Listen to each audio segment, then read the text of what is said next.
облысы Ақтоғай ауданы Шідерті негізгі мектебінің 7-ші сынып оқушысы Еркін Айым. Абай Құнанбаев шегіртке мен құмырсқа.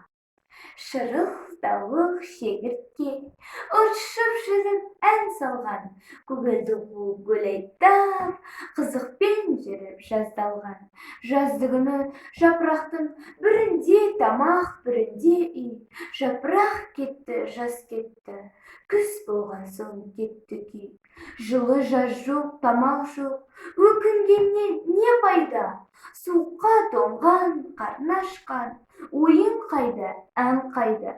Мұнымен тұрмады, қар көрінді, қыс болды, суықшыл сорлы бүкшейді, тымақ кейін іс болды.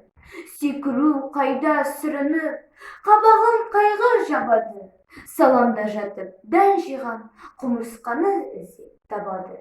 Селкілдеп келіп жығылды, аяғына бас ұрар. Қарағым, жылы тамақ бер, жаз шыққанша асырар.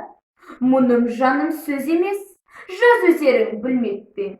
Жаның үшін еш шаруа, ала жаздай қылмақпен. Мен өзіңдей шаруашыл, жұмсақ үйлі ме? Көгалды қуып ән салып, өлеңнен қолым тиді ме? Қайтсын қолы тимепті, өлеңшіл, әншіл есілер. Ала жаздай ән салсаң, селкілде де билей бер.